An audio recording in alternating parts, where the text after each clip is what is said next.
Климаттык шарты кыйлак катаал Нарын облусундагылардын 90%дан ашыгырагы негизинен дыйканчылык жана малчылык менен алектенишет. Ошого жараша 33.222 фермердик чарбалары бар.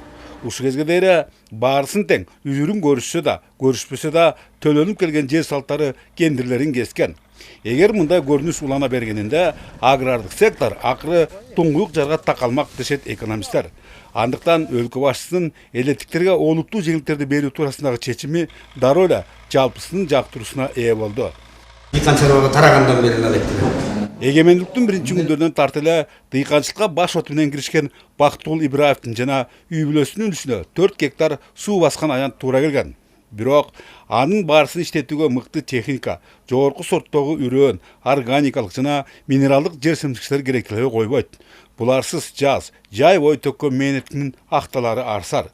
Ал эми аларды сатып алууга каражаты жетпейт. Ошол эле учурда жыл сайын түшүм молбу, азбы тиешелүү салыкты төлөө парз.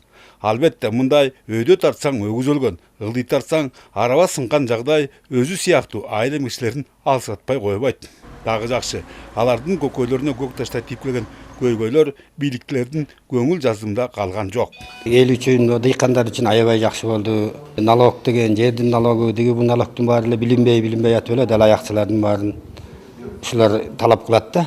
Ушул каарманыбыз мекендеген Теңиртоо жергесинде сууктун күчү 6-7 чейин созулгандыктан айдап себүү жана түшүм жыйноо өнөктөрүнө аз гана убакыт кылат. Ошондо да эгер жаратылыш мээримин төксө, аздыр көптүр кирешеге тунасың. Бирок мындай жагымдуулук жыл сайын эле кайтына бербегендиктен жергиликтүүлөр ар кандай тобокелдерге барууга аргасыз.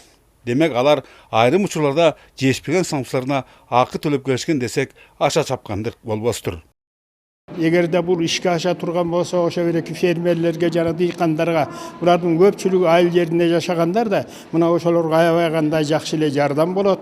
Анан кийин эми бул, конечно, сөзсүз түрдө көмөк болот. Антсе да жер салынан бошотуп кою менен эле телегей тегиз болуп кетпес.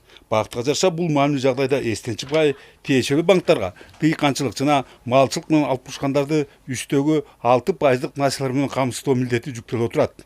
Бул багытта азыртан эле иш чаралар белгиленип, баардык аракет айыл чарбасын ар тараптуу өнүктүрүүгө жасалууда. Ошол азыркы убакта биз дагы күтүп атабыз, министрлер кабинетинин токтому чыгыш керек. Ошондон кийин 2022-жылдын айыл чарбасын каржылоо 10 программасы боюнча да каржылоо болот буюрса.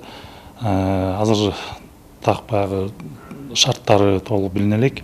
Ал эми ага жазылам дегендер болсо, ушу 2022-жылдын башталышында январь айында биринчи иш күнүнөн баштап биз кезекке жазып баштайбыз аларды. Ошентип 30 жылдан бери өз арбайын өзү сооп келген ири тармак өзүнүн экинчи өмүрүн баштоонун алдында турат.